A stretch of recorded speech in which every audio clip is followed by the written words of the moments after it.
Good morning Telangana. Welcome to news paper విశ్లేషణ. వెలుగు paper చూద్దాం.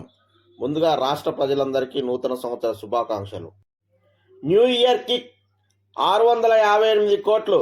రాష్ట్రంలో భారీగా లిక్కర్ సేల్స్. డిసెంబర్ 30న ఒక్కరోజే రూపాయలు 313 కోట్ల అమ్మకాలు. కొత్త ఏడాది సందర్భంగా రాష్ట్రంలో లిక్కర్ సేల్స్ జోరుగా జరిగాయి. ఆదివారం సెలవు అయినప్పటికీ మద్యం డిపోలను ఓపెన్ పెట్టి మరీ లిక్కర్, బీర్లు, వైన్ షాపులకు పంపారు. దీన్ని బట్టి చూస్తే లిక్కర్ విషయంలో గత ప్రభుత్వ ఆనవాయితీ కొనసాగినట్టుగా ఒక్కో ఇంటి నుంచి 2 అప్లికేషన్లు. 3 రోజుల్లో 40 లక్షల అభయహస్తం దరఖాస్తులు. 6వ తేదీ నాటికి 1.5 కోటి అప్లికేషన్లు వచ్చే ఛాన్స్. రేషన్ కార్డు ధరణి సమస్యలపై లక్షల్లో వినతులు. ప్రతి అర్జీని భద్రపరచాలని ప్రభుత్వం ఆదేశాలు. అభయహస్తం దరఖాస్తుకు రేషన్ కార్డు, ఆధార్ కార్డు జత చేయాలని ప్రభుత్వం తెలిపింది. ఒకవేళ రేషన్ కార్డు లేకపోయినా దరఖాస్తు చేసుకోవచ్చని సూచించింది. రేషన్ కార్డు కోసం తెల్ల కాగితంపై అర్జీ పెట్టుకుంటే సరిపోతుందని చెప్పింది. దీంతో గ్యారంటీల దరఖాస్తుతో పాటు రేషన్ కార్డు కోసం పెట్టుకున్న అప్లికేషన్లు కూడా ఎక్కువే ఉంటున్నాయి. ఇప్పటికే సివిల్ సప్లైస్ డిపార్ట్మెంట్ వద్ద దాదాపు 11 లక్షల దరఖాస్తులు పెండింగ్లో ఉన్నాయి. ఇప్పుడు వారితో పాటు అర్హత ఉన్న కొత్త వాళ్ళందరూ మళ్లీ వినతుల రూపంలో గ్రామ సభల్లో సమర్పిస్తున్నారు. ఇతర సమస్యలపైన అప్లికేషన్లు తెల్ల కాగితంపై రాసి వచ్చని సర్కార్ చెప్పడంతో ధరణిలో ఉన్న సమస్యలపై కూడా ఎక్కువ మంది అప్లికేషన్లు ఇస్తున్నట్టు ఆఫీసర్లు చెప్తున్నారు. ఇప్పటి వరకు గ్యారంటీ దరఖాస్తులు కాకుండా రేషన్ కార్డు ధరణితో పాటు ఇతరత్ర సమస్యలపై 6 లక్షలకు పైగా అప్లికేషన్లు వచ్చాయి.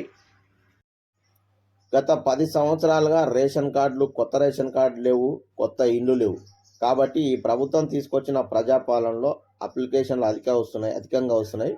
ఒక ఇంటి నుంచి 2 కాదు, అవసరమైతే ఒక కుటుంబంలో 3 కొడుకులు ఉన్నట్లయితే 10 సంవత్సరాలు అయింది కాబట్టి వాళ్ళందరూ పెళ్లిళ్ళైన వాళ్ళ కుటుంబాలుగా డివైడ్ అయ్యారు కాబట్టి 3 దరఖాస్తులు, 4 ఉన్నవారి నుంచి 4 దరఖాస్తులు కూడా వస్తున్నందున బాగా అప్లికేషన్ల వెల్లువ బాగా పెరిగిపోయింది. ఈ వీసీలు మాకొద్దు, వెల్లువెత్తున్న ఫిర్యాదులు, అక్రమాలపై విచారణలు జరిపించాలని డిమాండ్. వివాదాలకు కేరాఫ్గా సర్కారు యూనివర్సిటీలోని వైస్ ఛాన్సలర్. అంతా వాళ్ళ ఇష్టారాజ్యం. భూములు, లీజులు, నియామకాల్లో గోల్మాల్, నిధుల దుర్వినియోగం, వసూళ్ల దందా. ప్రశ్నిస్తే విద్యార్థులపై అక్రమ కేసులు. నాడు బీఆర్ఎస్కు అనుకూలంగా ఎన్నికల్లో ప్రచారాలు, పత్రికల్లో వ్యాసాలు. ఈ వీసీలు మాకు వద్దంటూ యూనివర్సిటీ విద్యార్థులు ధర్నా చేస్తున్న వార్త. శ్వేతపత్రం రిలీజ్ చేస్తాం, వ్యవస్థలన్నింటినీ ప్రక్షాళన చేస్తున్నాం. రేవంత్ రెడ్డి. అధికారం కోల్పోయిన వాళ్ళు చెప్పింది నమ్మొద్దు. యువత భవిష్యత్తుకు మాది గ్యారంటీ. అభివృద్ధిలో తెలంగాణను అగ్రభాగాన నిలుపుతాం. రాష్ట్ర ప్రజలకు న్యూ ఇయర్ విషెస్ చెప్పిన సీఎం. ఆదివారం ఐఏఎస్ ఆఫీసర్స్ అసోసియేషన్ క్లబ్ బేగంపేటలో నిర్వహించిన న్యూ ఇయర్ వేడుకల్లో పాల్గొన్న సీఎం రేవంత్ రెడ్డి దంపతులు. ఇరిగేషన్ అవినీతిపై శ్వేతపత్రం రిలీజ్ చేస్తామంటూ ముఖ్యమంత్రి గారు ప్రకటించిన ఒక వార్త. పార్లమెంట్ షెడ్యూల్ లేపే గ్యారంటీలు అమలు చేయాలి. ఎగవేతలు, దాటవేతలకు ప్రభుత్వం ప్రయత్నిస్తున్నది. హరీష్ రావు. రైతు బంధు సాయం ఎంతమందికి అందిందో క్లారిటీ ఇవ్వాలి. కాంగ్రెస్ ప్రభుత్వం చేసిన అప్పులను కూడా మా ఖాతాలో వేసింది.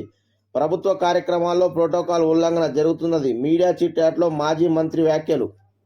మీరు 10 సంవత్సరాల్లో ఉండి చేయండి, వాళ్ళు 1 నెలలో పూర్తి ఎట్లా చేస్తారనేది కొంచెం సోయిని మాట్లాడాలి. హరీష్ రావు గారు, మీరు ఒక మంత్రి పదవి అనుభవించారు, మీ చోటి కాదనే ప్రజలు మిమ్మల్ని తిరస్కరించారు. ప్రజలు అంతా గమనిస్తారు ఎవరు మంచి చేస్తారు అనేది. ఇలాంటి మాటలు, ఊకదంపుడు ఉపన్యాసాలు మానుకోవాలి. బీఆర్ఎస్ నేతల భూ కబ్జాలపై యాక్షన్ చురు. పలు జిల్లాలో రంగంలోకి దిగిన ఆఫీసర్లు. కేసుల నమోదులు, కూల్చివేతలు ప్రారంభం. ఖమ్మంలో బీఆర్ఎస్ కార్పొరేటర్పై కేసు నమోదు.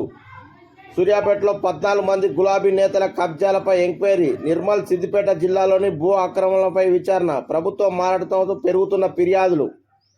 అధికారం అడ్డం పెట్టుకొని భూ కబ్జాలకు పాల్పడిన వారిపై ప్రభుత్వం చర్యలు ప్రారంభించింది. తప్పకుండా ఈ విధంగా చేయాల్సిందే. రికవర్ చేయాలి భూములన్నీ.